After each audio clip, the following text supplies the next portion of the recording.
आही का कमरा। आही ने वंश को धमकी दी तो वंश बहुत ज़्यादा डर गया, क्योंकि वो जानता था कि अगर आही ने ऐसा कुछ किया तो उसके घर वाले उसे नहीं छोड़ेंगे।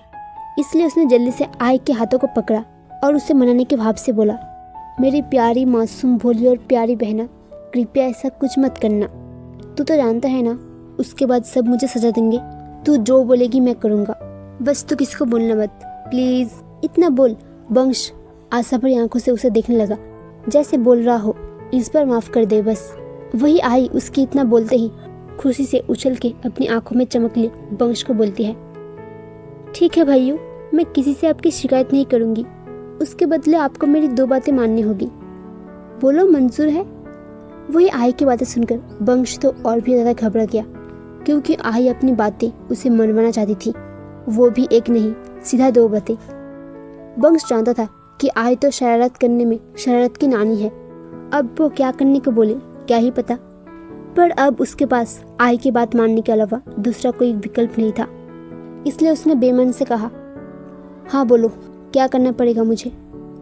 वंश की बातें सुनते ही आई तुरंत बोलती है, भाई मुझे ना मिस्टर हैंडसम की याद आ रही है। कल के बाद मैंने उसे नहीं देखा, तो मुझे उनसे मिलना है। वही आई की बातें सुनकर वंश की आंखें छोटी हो गई और वो अपनी आंख को छोटी करके आई को घुटते हुए बोलता है, ये क्या छोटी, ए मिस्टर हैंडसम कौन है और तुम्हें उसके पास क्यों जाना है? आर्या का नाम नहीं पता था, क्योंकि आर्या ने उसे अपने नाम नहीं बोला था, और ऐसे पहली बार हुआ था जब किसी बाहर वाले ने उसके लिए पॉजिटिव और प्रोटेक्टिव दिखाई थी। आई को आर्या से पॉजिटिव वाइब्स भी आ रही थी।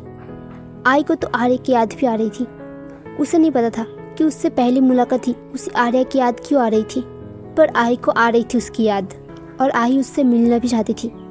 तभी आई वंश को प्यार से मनाते हुए कहती है, भाई कल मैं रठौर जब गई थी ना, तब वो मुझे मिस्टर हैंडसम मिले थे, और मेरी दूसरी बात आपको ये माननी है कि मुझे घर में किसी के साथ नहीं जाना, तो आपको ये दोनों बात माननी पड़ेगी। इतना बोल आई अपनी प्यारी बन्नी चेहरी आंखों से वंश की तरफ देख रही थी, जैसे कहना चाह रही हो, प्लीज़ भाई मान जाओ ना। वही आई की पप्पी आइज और फेस को देख कोई भी पिघल जाता तो वंश क्या है, और वैसे भी रठौर का नाम सुनते ही उसकी रही सही फिक्र भी गायब हो गया, इसलिए वो सिर्फ प्यार से कहता है, ठीक है छोटी, तुम जा सकती हो, पर तुम्हें अपने साथ कुछ को ले जाना होगा, और इसके आगे मैं कुछ नहीं सुनूंगा।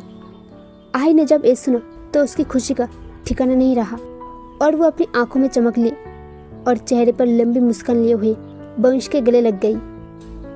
उसे भी नहीं पता था कि वो आर्या से मिलने के लिए इतनी बेचैन क्यों है, पर उसे बिना आर्या से मिले चैन नहीं आता, इसलिए उसने वंश को मनाया। तभी वंश आई का सर सहलाते हुए कहता है, बच्चा तुम नीचे चलो, मैं कुछ को निर्देश देने के बाद तुम्हें सबके सामने अपने साथ ले जाऊंगा, फिर मैं कहीं और चले जाऊंगा और तुम अपने मिस्टर हैंडसम से मिलने चले जाना, ठीक है? आई भी खुशी से अपना सर हिला देती है। उसे तो इस बात की खुशी थी कि वंश मान गया, नहीं तो वो जानती थी कि अगर वंश मान भी जाता फिर भी उसके साथ ज़रूर जाता। पर बेचारी आई को तो पता ही नहीं था कि वंश इसलिए माना क्योंकि आई ने रठौर परिवार कहा। फिर दोनों अपने अपने काम पे चले जाते हैं, मतलब आई नीचे सबके पास चली जाती है और वंश सिक्योरिटी हेड कुश के पास जाकर उसे गंभीर आवाज़ में कहता है, कुश, छोटी को उसके मिस्टर हैंडसम से मिलने जाना है, तो तुम उसके साथ जा रही हो, ठीक है? उसने मुझे मना कर दिया है किसी और को बताने पर, तो घर से मैं, तुम और वो साथ निकलेंगे, फिर उसके बाद मेरा रास्ता अलग हो जाएगा, समझे? इसलिए तुम्हें बहुत सावधान रहना होगा और छोटी का भी ध्यान रखना, समझे? कुश को वंश की बातों पर हैरानी हुई थी, क्योंकि आई कभी भी अकेला कहीं नहीं गई, उसके साथ घर वाले कोई ना कोई रहता था। फिर भी वो इन सब बातों को साइड रखकर सोचती है कि मिस्टर हैंडसम कौन है, ये बात तो बॉस को बतानी होगी। इतना सोच कुश वंश को देखती है और वो अपनी गंभीर आवाज़ में कहती है, चिंता मत कीजिए सर, हम अपनी लिटिल मैम का ख्याल रखेंगे। कुश की बातें सुनकर वंश निश्चिंत हो जाता है और वहाँ से सबके पास चला जाता है। वही कुश जल्दी से आर्या को मैसेज कर देता है, बॉस, लेडी बॉस किसी मिस्टर हैंडसम से मिलने जाना है, क्या करना है अब? मैसेज करने की कुछ मिनट बाद उसे वापस मैसेज आता है जो आर्या का था, जिसमें लिखा हुआ था, तुम बेवकूफ़ हो, आई मुझे ही मिस्टर हैंडसम बुलाती है, तो उसे तुम मेरे ऑफिस ले आओ, ज़्यादा दिमाग ना चलाओ अपना। कुश ये देखकर चैन की सांस लेता है कि आई का मिस्टर हैंडसम आर्या है, नहीं तो पता नहीं क्या होता, वो तो उसकी कल्पना भी नहीं कर सकता। वही दूसरी तरफ डाइनिंग हॉल में सब बैठे थे और आई को उनके दोनों प्यारे भाई कार्तिक और आदित्य बारी बारी खिला रही थी। तभी एकाएक वंश बोलते हैं, वो आज मैं और छोटी बाहर जा रही है अपने मी टाइम स्पेंड करने। तो वही सभी परिवार वालों की भौं सिकुड़ जाती है ये सुन के। तभी कार्तिक अपनी ठंडी लेकिन खतरनाक आवाज़ में कहता है, और वो क्यों? और सिर्फ तुम ही क्यों उसके साथ तुम्हारा मी टाइम स्पेंड करोगे और हम सब क्यों नहीं? कार्तिक की ठंडी और खतरनाक आवाज़ सुनकर तो वंश अंदर ही अंदर सहम जाता है। वो जानता था कि उसके भाई कितने ज़्यादा खतरनाक है और अगर उसने सोचा कि आई को नहीं भेजना है तो वंश कुछ नहीं कर पाएगा।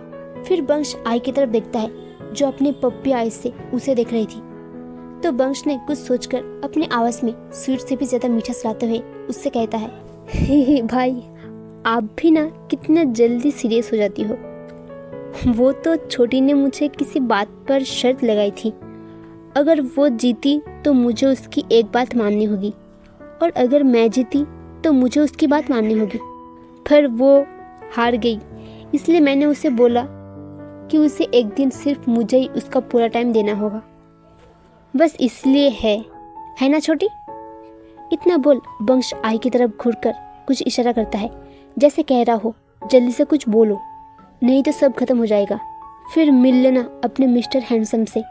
वही दूसरी तरफ सब शौक भरी नज़रों से वंश को घूर रहे थे, जिससे बेचारा नर्वस हो जाता है। तभी वंश का इशारा समझते ही आई अपने एक्टिंग स्किल दिखाते हुए अपनी उदासी भरी आवाज़ में कहता है, हाँ भैयू, ऐसा ही हुआ था। आप प्लीज़ मुझे जाने दीजिए ना वंश भैया के साथ। क्या आप चाहते हैं कि आपकी छोटी की नाक कट जाए कि वो अपने वादे नहीं निभाती है? इतना बोल वो इतनी ज़्यादा बेचारा वाला चेहरा बनाकर कार्तिक को देखती है जैसे उसकी ज़्यादा बेचारी इस दुनिया में कोई और नहीं होगा। आई अच्छे से जानती थी कि कोई उसे उदास नहीं देख पाएगा, इसलिए उसने इतना ज़्यादा उदास होने की एक्टिंग की। तभी क्रिश गुस्से में वंश से अपने दांत पीसते हुए कहता है, नालायक, तुझे ऐसी शर्त लगाने की क्या ज़रूरत थी छोटी से? वो तो बच्चे है पर तू तो बड़ा है ना उससे। इतना कहकर क्रिश वंश को एक झापड़ मार देता है। वही उसकी ऐसे रिएक्शन से आई और वंश को छोड़ किसी को भी कोई फर्क नहीं पड़ा। आई तो यही सोच रही थी, ये क्या हो गया? उसने सच में ऐसा कुछ उम्मीद नहीं किया था, पर सेम वंश ने भी ऐसा कुछ उम्मीद नहीं की थी। आई अपने सदमे से बाहर आते हुए जल्दी से क्रिश को देखते हुए अपनी उदास आवाज़ में कहती है, भाई, आप कहना क्या चाहते हो? मैं कोई शर्त जीत नहीं सकती या फिर अपने प्रॉमिस नहीं निभा सकती? वही उसकी बातें सुनकर क्रिश परेशान हो गया। उसने सोचा नहीं था कि आई ऐसा कुछ मतलब निकालेगी उसकी बातों का। उसने जल्दी से बहुत ही ज़्यादा हड़बड़ाहट में कहा, नहीं बच्चा, मेरा ऐसा कुछ मतलब नहीं था।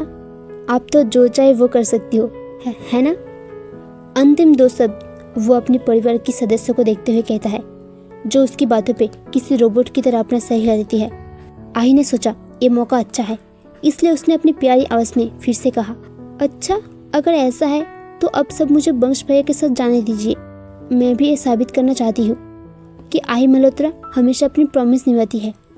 आई की बातें सुनते ही अब किसी के पास विकल्प नहीं बचा हाँ कहने के अलावा, क्योंकि वो सब जानते थे कि अगर किसी ने ना किया तो आई रो देगी, जो वो अफोर्ड नहीं कर सकती, क्योंकि उसके बाद आई जल्दी नहीं माननी थी। सच में वो बहुत ज़्यादा जिद्दी और सेल्फ ऑब्सेस्ड थी। उसे हमेशा ही अपने इमेज की फिक्र रहती थी। वो हमेशा ही अपने आप को अच्छे से तैयार करके रखती थी।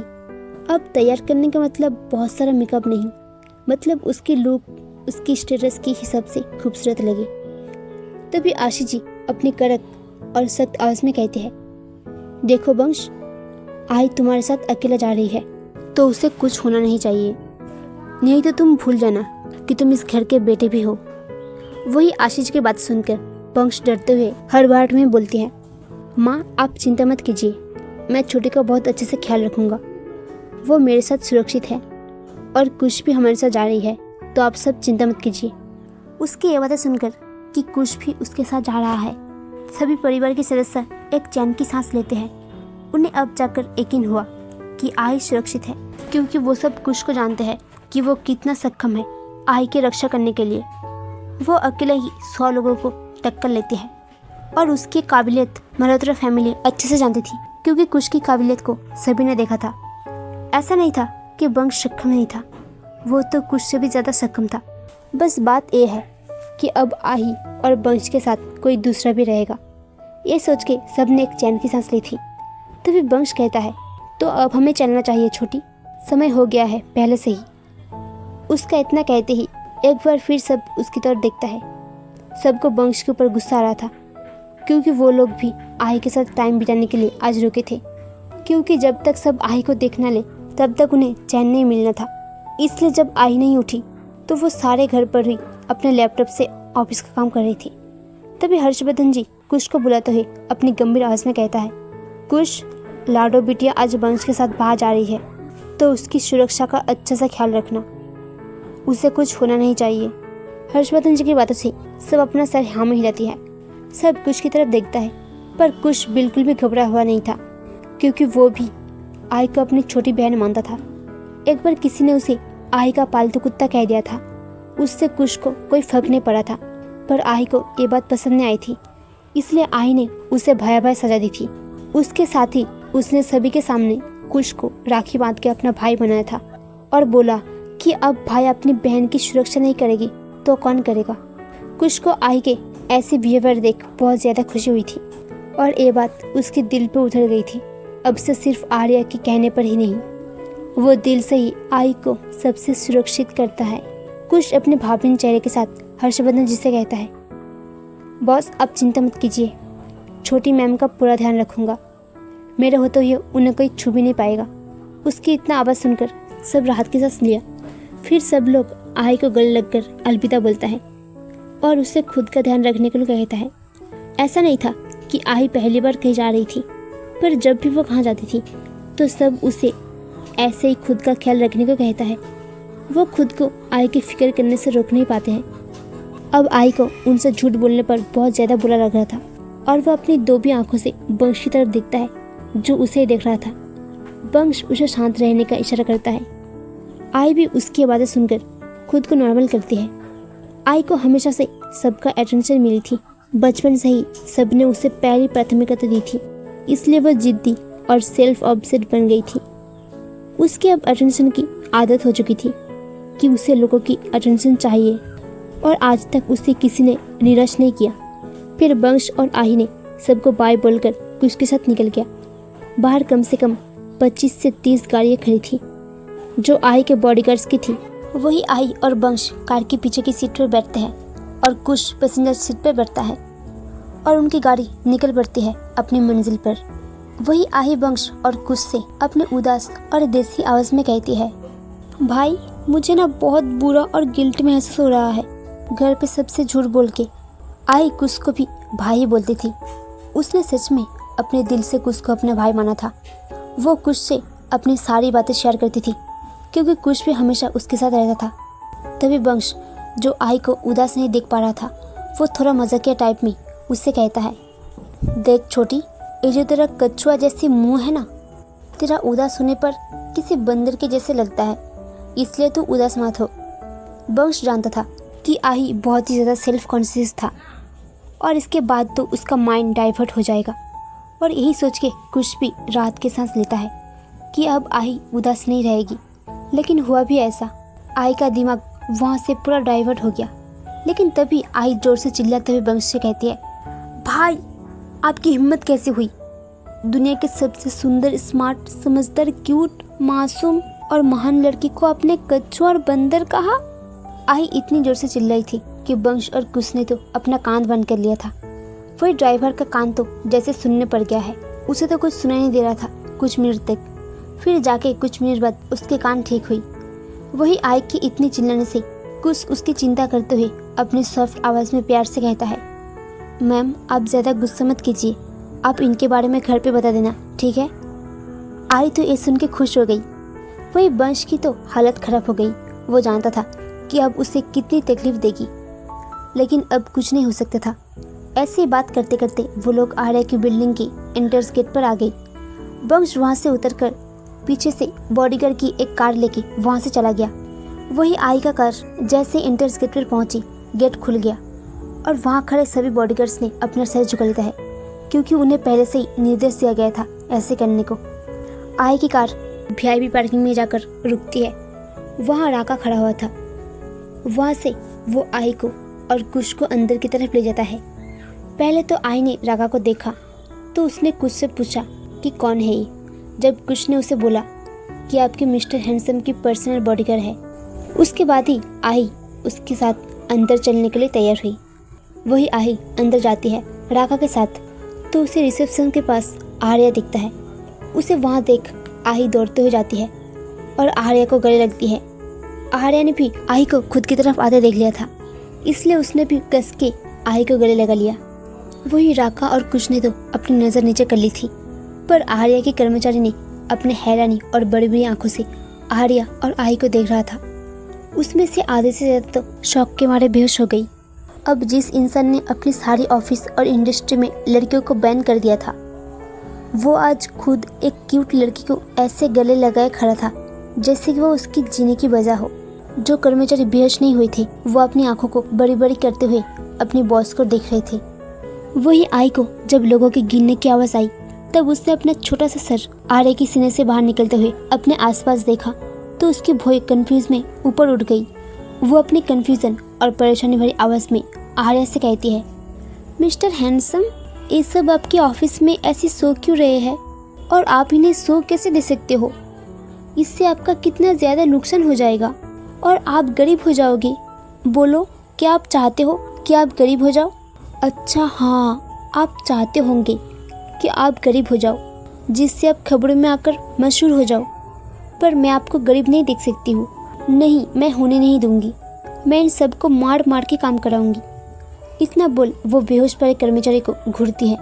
वही आर्या आई की इस बातों पर शांत था और आई को प्यार से देखे जा रहा था। वही बाकी कर्मचारी आई की इतनी प्यारी आवाज़ सुनकर जैसे खो गई, पर उसकी आगे की बात सुनकर सबके चेहरे पर डर दिखने लगा और वो सब जल्दी जल्दी जो भी हाथ में आया वही काम करने लगे। वो समझ गए थे कि जिस लड़की को आर्या सिंह राठौर ने गले लगाया था वो कितनी ज़्यादा महत्वपूर्ण होगी उनके बॉस के जीवन में। ऐसा कहा जाता था कि उनके बॉस ने तो आज तक अपने घर पे किसी को गले लगाया नहीं, लेकिन आज वो खुद किसी को अपने गले से लगाया था और वो भी एक लड़की को, तो अविश्वसनीय था। वही राका को लगा कि कहीं उसकी भोली लेडी बॉस सबको निकलवा न दे काम से, क्योंकि वो जानता था कि अगर आई बोलेगी तो आर्या ज़रूर सबको निकाल देंगे, क्योंकि एआर इंडस्ट्री में सभी काम करना चाहते थे। जो यहाँ पर काम करता था उन्हें बहुत इंटरव्यू राउंड को पास करना होता था, जो बहुत हार्ड था, क्योंकि आर्या को अपने काम में लापरवाही नहीं चाहिए थी। इसलिए आई के बोलने से पहले ही राका ने बोल दिया था। उसकी नज़र अभी भी नीचे था। मैम, वो सब सो नहीं रहे हैं, बस किसी कारण से बेहोश हो गया। आर्या को तो राका की इस बातों पे बहुत गुस्सा आ रहा था, क्योंकि उसने उसकी और उसकी लिटिल बनने के बीच में बोला था। वो कैसे बर्दाश्त करता। गुस्से में उसके हाथों की मुट्ठी कसते हुए उसकी नसें साफ साफ दिखाई दे रही थी, लेकिन वो आई के सामने गुस्सा नहीं कर सकता था, क्योंकि आई जिसे अपने मान, अगर वो इंसान उसके सामने या फिर उस पर गुस्सा करती तो आई रो देती थी और डर और सहम जाती थी। आर्या समझ गया था कि अब वो आई के दिल में धीरे धीरे उतर रहा है, और वैसे भी अभी आई एक किशोर थी तो उसका किसी की तरफ आकर्षित होना आम सी बात थी। आर्या खुद का गुस्सा कंट्रोल किया। सच में उसे अभी भी हद से ज़्यादा गुस्सा आ रहा था। गुस्से के कारण उसकी पूरा चेहरा लाल हो गया था, यहाँ तक कि उसके माथे और गर्दन की नसें भी दिखने लगी। आई ने जब देखा कि आर्या का चेहरा बहुत लाल हो गया था तो आई ने परेशान और चिंता भरी आवाज़ में आर्या के माथों को स्पर्श करते हुए पूछती है, मिस्टर हैंडसम, क्या आपको बुखार हुआ है जो आपके चेहरे इतनी ज़्यादा रेड हो गया है? वही आई की स्पर्श से जैसे आर्या का गुस्सा शांत हो गया। वही आई तो अभी भी आर्या के माथे, गले और गर्दन पर हाथ रखकर जांच कर रही थी। वही उसके ऐसे करने से आर्या को बहुत ज़्यादा सुकून मिल रहा था। तभी आई कन्फ्यूजन से उससे कहती है, क्या हुआ मिस्टर हैंडसम, आप तो बिल्कुल ठीक है, फिर आपको क्या हुआ? आर्या आई की बातों पे उसे बहुत ज़्यादा नरम और प्यार भरी आवाज़ में कहता है, लिटिल बन्नी, मुझे कुछ नहीं हुआ है। फिर आर्या बड़ी अजीब तरह से अपनी अजीब आवाज़ में कहते हैं, वैसे भी लिटिल बन्नी, तुम्हारे स्पर्श करने के बाद कुछ होना तो दूर की बात, कुछ होगा भी तो वो ठीक हो जाएगा। इतना बोल आर्या फिर राका की तरफ अपनी खतरनाक आंखों से देखता है। वही आई तो आर्या की इतनी अजीब बातें सुनकर एक पल के लिए घबरा गई, लेकिन फिर भी वो इन बातों में अपने दिमाग से झटक के आर्या की तरफ देखती है, जो राका को घूरकर देख रहा था। ऐसा लग रहा था जैसे आर्या अपनी आंखों से ही राका को जलकर भस्म कर दे। सच में अभी आर्या के अंदर से एकदम घुटने वाली आवाज़ निकल रही थी। वही राका भी जानती थी कि उसने अपने बॉस और लेडी बॉस के बीच में बोल के उसने खुद की कब्र खोल ली। तभी वहाँ आर्या की खतरनाक आवाज़ गूंजती है, लगता है तुम्हें 3rd डिग्री चाहिए, इसलिए तुम इतने ज़्यादा बोलने लगे हो। आर्या के कुछ शब्द राका और उसके कर्मचारी को डर से कांपने में मजबूर कर देती थी। राका की तो जान ही हलक पर आ गई थी। वो जानता था कि 3rd डिग्री का मतलब 3 बार हेल भिला जाना, वो भी अलग अलग जगह, जहाँ के हर एक भिला में अलग अलग तरह से यत्न किए जाते थे। यहाँ तक कि लोग एक भिला जाकर पागल हो जाते थे, या फिर उसकी आत्मा आज भी आर्या के सामने भुगतान होने को हुआ। नरक की भिला किसी नरक से कम नहीं था। जब आर्या की इतनी खतरनाक आवाज़ सुनी, वो डरने के बजाय शॉक हो गई, क्योंकि जब से आर्या आई से मिला था तब से उसने उसे सपोर्ट किया था। अभी उसकी इतनी खतरनाक और दम घुटने वाली आवाज़ सुनकर आई बस एक बात सोच रही थी, मेरा मिस्टर हैंडसम एक शुद्ध शैतान है। फिर वो जोर जोर से आर्या से कहती है, मिस्टर हैंडसम तुम सच में शैतान हो? इतना बोल आई एकदम से आर्या की तरफ देखती है, जैसे कहना चाह रही हो, देख रही हो आई कितनी ज़्यादा बहादुर लड़की है। आर्या फिर आई का हाथ पकड़ते हुए कहती है, मैं चाहता भी नहीं कि तुम मुझसे डरो, समझी? उसके बाद वो आई को अपने साथ अपने पर्सनल लिफ्ट की ओर ले जाते हैं। आई भी उसके साथ जाते हुए पूरा अंदर की इमारत देख रही थी। तभी आई को कुछ ध्यान आता है और वो अपनी जगह पर रुकते हुए कहती है, एक सेकंड मिस्टर हैंडसम, आप इन सब बेहोश भाई को क्या करेंगे? इनकी गलती है कि ऑफिस में ये लोग बेहोश हो गए और आप सबकी आधी सैलरी काट देना, ठीक है? वही आई की बातें सुनकर आर्या अपनी भारी आवाज़ में कहता है, तुम बोलो तो मैं पूरी सैलरी काट देता हूँ।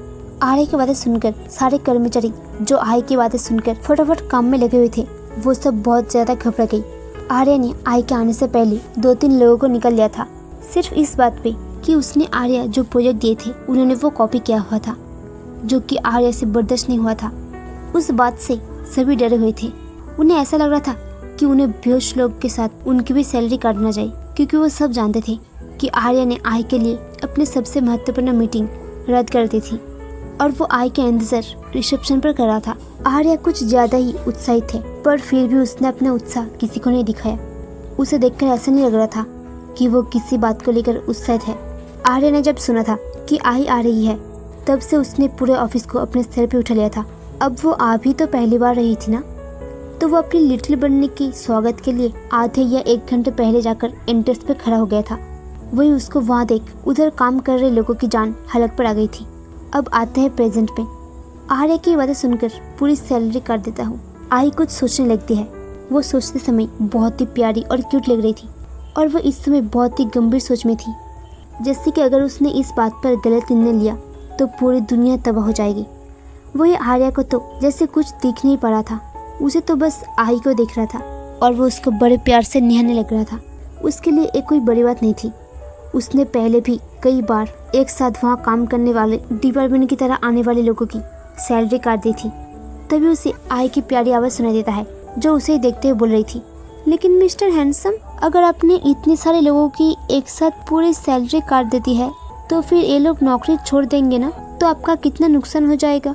और इतने सारे लोगों को नौकरी पे इतनी जल्दी कैसे रख पाओगे आप? आई की बातें सुनकर वहाँ पे सभी की आंखें लगभग बाहर आ गई थी। तो वो यही सोच रही थी कि ये लड़की किस दुनिया में रहती है। दुनिया के बेस्ट और number 1 business tycoon Arya Singh Rathore को कब से लोगों की कमी पड़ने लगी। अगर वो अपनी एक उंगली भी हिला दे तो हजारों लोग उनके सामने सिर झुकाए खड़े रह जाएगी, बल्कि इससे भी ज़्यादा पावर थी उसके पास। वही आर्या को तो बस यही देखता है कि आई अपनी मासूमियत में भी उसकी कितनी फिक्र कर रही थी, जिसे सोचकर उसके दिल को बहुत ज़्यादा सुकून महसूस हो रहा था और उसका आई के प्रति जुनून था वो दुगनी तेजी से बढ़ गया था। आर्या पहले तो आई के पास रहता था, लेकिन अब सिर्फ वो आई को दूर से देख रहा था। लेकिन तब सिर्फ वो आई को दूर से देख सकता था, सुन सकता था। लेकिन जब से आई ने उससे बात करना शुरू किया था, तब से ही उसका आई के लिए पागलपन और दीवानगी हद से ज़्यादा बढ़ रही थी, जिसका कोई सीमा नहीं था। सच कहे तो वो पागल से भी ज़्यादा खतरनाक हो गया था। आई के मामले में आई अब उसकी वो सनक बन गई थी, जो खुद आर्या भी नहीं जानती थी। तभी उसे एक बार फिर से आई की स्वीट और प्यारी आवाज़ आती है, मिस्टर हैंडसम, मुझे आपका पूरा ऑफिस देखना है। प्लीज़ प्लीज़ आप मुझे दिखाओ ना आपका ऑफिस। इतना बोल आई किसी बच्चे की तरह आर्या के हाथ पकड़कर लटक जाती है और किसी पिल्ले की बच्चे की तरह उससे चिपक जाता है। आई को खुद पे लटकता और खुद को चिपकता देख आर्या ने अपने हाथों की मुट्ठी बना ली थी। वो अपने आप को कंट्रोल नहीं कर पा रहा था आई के इतने पास होने से, जिस वजह से आर्या ने खुद को कंट्रोल करने के लिए अपने हाथों की मुट्ठी कस ली और एक लंबी गहरी सांस लेकर छोड़ता है। फिर आई से अपने गंभीर और शांत भाव से कहती है, हाँ क्यों नहीं लिटिल बन्नी, तुम्हारे लिए तो सब कुछ। और तुम ऐसे बार बार प्लीज़ मत बोला करो, तुम तो मुझे ऑर्डर भी दे सकते हो, मैं पूरा तुम्हारा ही हूँ और मेरी सारी चीज़ भी तुम्हारा ही है, तुम जो चाहे जब चाहे वैसे कर सकते हो। आर्या की बातें सुनकर आई की आंखें में चमक जाती है। फिर आर्या आई को लेकर अपने पर्सनल लिफ्ट से आ जाते हुए पब्लिक लिफ्ट की तरफ बढ़ जाती है। उसके बाद वो लिफ्ट पहली मंजिल पर रुकती है। आर्या और आई लिफ्ट से बाहर आता है। वहाँ पर भी काम करने वाले लोग आर्या के साथ किसी लड़की को देखकर बेहोश हो जाता है। उन्हें झटका लगता है और बाकी जो सब बेहोश नहीं हुए थे वो सब आंखें फाड़े और मुंह खुले आर्या और आई को देखने लगता है। वही आर्या और आई के पीछे राका और कुश भी आ रहे थे। आर्या को तो लोगों की एक्सप्रेशन से कोई फर्क नहीं पड़ा था, लेकिन आई कंफ्यूज से भी ज़्यादा कंफ्यूज हो गई। उसे तो कुछ समझ नहीं आ रहा था कि चल क्या रहा है। हाँ, ये उसकी मिस्टर हैंडसम की ऑफिस है। जब से वो आई थी तब से लोग ऐसे गिरे पड़े जा रहे थे। अब उसे धीरे धीरे गुस्सा भी आ रहा था लोगों को ऐसे देखकर। तो वो आर्या को गुस्से में जोर से बोलती है, मिस्टर हैंडसम, ये सब क्या हो रहा है आपके ऑफिस में? आपको तो बिजनेस भी करना नहीं आता। ये कैसे कर्मचारी रखी हुई है आपने जो पल पल में गिरे जा रही है? अब मैं आपकी बिजनेस करना सिखाऊंगी, ठीक है? वही आई की बातें सुनकर जो लोग आधे बचे थे वो भी बेहोश हो गई। अब भाई कोई नंबर 1 बिजनेसमैन को बिजनेस कैसे करना है वो सिखाए तो उनका शौक के मारे बेहोश होना तो लाजमी बात है। वो भी एक पिद्दी सी लड़की उनके बॉस को बिजनेस सिखाएगी। वही सभी को बेहोश होता देख आई के शौक के मारे मुंह खुला रह गया और आंखें बड़ी हो गई। उसकी बनी हरी आंखें अब शौक से बहुत ज़्यादा बड़ी हो गई थी। तभी आई राका से पूछती है, क्योंकि उसे पता था आर्या उनकी सवालों का जवाब नहीं देगा। वो राका की तरफ मुड़ते हुए अपनी शौक भरी आवाज़ में कहती है, क्या आप बात कर सकते हैं? यहाँ पर क्या हो रहा है और क्यों? वही आई की बातें सुनकर राका आर्या की तरफ देखता है तो आर्या उसे ऐसा लुक देता है जैसे आई जो पूछा या बोले बिना मुझसे पूछे उससे एकदम सही उत्तर दो। आर्या की बातें समझते ही राका ने आई की तरफ अपनी नज़र बढ़ाते हुए कहता है, मैम, दरअसल बात ऐसा है कि हमारे बॉस को आज तक किसी ने भी किसी भी लड़की के साथ नहीं देखा। यहाँ तक कि बॉस ने महिला कर्मचारी को भी नहीं रखा था और आज पहली बार सबने उनको अपने साथ देखा, इसलिए सब शौक के कारण बेहोश हो गई। आई को राका की बात सुन के बहुत ज़्यादा खुशी हुई क्योंकि उसे भी अपने मिस्टर हैंडसम को किसी दूसरी लड़की के साथ नहीं देखना था और यहाँ तो उसका मिस्टर हैंडसम खुद ही लड़कियों से दूर रहता था। आई भी बहुत पॉजिटिव थी और आर्या की तरफ उसकी अलग ही पॉजिटिव था। अब ये क्यों था आई को नहीं पता था। तभी उसे अचानक राका की बात क्लिक हुई तो उसने अपनी आंखों में चमक लाते हुए आर्या की तरफ देखा। आई को देखकर ऐसा लग रहा था कि उसे शरारत करने को कुछ नया आइडिया मिल गया। तो वो ऐसे चमक भरी आंखों से आर्या को देखते हुए बोलती है, मिस्टर हैंडसम, आप ना एक काम करो, आपके सभी कर्मचारी को एक साथ एक जगह पर बुलाओ, जो बेहोश है उनको भी उठवाओ। इतना बोल आई की आंखों में चमक बढ़ जाती है। वही उसकी आंखों में चमक देखकर आर्या भी समझ गया कि आई के शरारती दिमाग में कुछ न कुछ शुभारत तो चल रही है। अब वो क्या वो आई जाने। वही आर्या राका की तरफ देखता है जिससे राका समझ आती है कि उसे क्या करना है और वो वहाँ से बाहर निकल जाता है। उसके साथ कुछ भी आता है। आर्या आई को देखकर बोलती है, लिटिल बन्नी चलो, बाकी सब वहाँ पहुँच गए हैं। इतना बोल आर्या आई का हाथ पकड़ते हुए लिफ्ट के अंदर जाता है और 100 मंजिल के बटन दबा देता है। ये ऐसा फ्लोर था जहाँ पर अगर सब एक साथ मिलेंगे तो उसकी सारी व्यवस्था की गई है। वो दोनों जब 100 मंजिल पर पहुँचते हैं तब बहुत सारे लोग वहाँ पर मौजूद थे। सभी लोग आ गए थे सिर्फ उन्हें छोड़ के। लेकिन एक क्या, वहाँ पहुँचने के बाद जब लोग उन्हें देखता है फिर से वहाँ मौजूद लोग बेहोश हो गया। अब भाई आर्या ऐसा ही था कि लोगों को झटका लगना बनता था, पर इस पर आई को ज़्यादा फर्क नहीं पड़ा। वो आराम से आर्या के साथ जाकर वहाँ पर सीट पर बैठ जाती है। कुछ देर बाद अपने सर झुका के सब खड़े थे। और आई उनके सामने अपने दोनों हाथों को अपने कमर की दोनों साइड रखते हुए खड़ी थी। इस समय आई किसी लिटिल डॉन की तरह लग रही थी। बस इतना था कि वो बहुत प्यारी लग रही थी उस समय पर।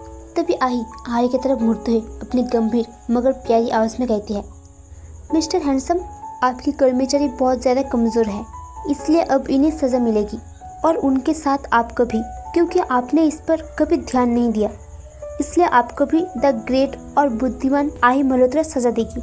आई की बातें सुनकर सब एक बार फिर से शॉक हो गई। इस बार तो रॉका भी शॉक हो गया। मतलब उनके हैवान और शैतान बॉस को भी कोई सज़ा दे, ये अजूबा कैसे हो गया आज। वही आर्य तो बस आई को देखे जा रहा था, पर वो मन ही मन सोचने लगा कि लिटिल बन्नी तो मेरे ही बैंड बजाने में तुली हुई है, वो भी मेरे कर्मचारी के सामने। वो मन ही मन बेचारगी से आई की तरफ देखता है। अब बेचारा कर भी क्या सकता था, प्यार किया तो डरना क्या। फिर उसे याद आ रहा था वही कुछ को तो कोई फर्क नहीं पड़ा। उसने तो देखा था आई को ऐसे सबको सजा देते हुए, लेकिन उसको हंसी बहुत आ रही थी आर्या के ऊपर। उसे देखना था कि आर्या अपने पनिशमेंट कैसे पूरा करता है और वो कैसे लगता है पनिशमेंट करते हुए, और वो मन ही मन इमेजिन करके हंसने लगता है। अब वो आर्या के सामने हंसने की हिम्मत नहीं कर सकता था। आई क्या पनिशमेंट देगी आर्या को और सबका कैसे रिएक्शन होगा आर्या को सज़ा पूरा करते देख। आप सबको क्या लगता है कि क्या पनिशमेंट देगी आई आर्या को। आज के लिए बस इतना ही, मिलते हैं अगले चैप्टर में। तब तक के लिए thank you so much, bye.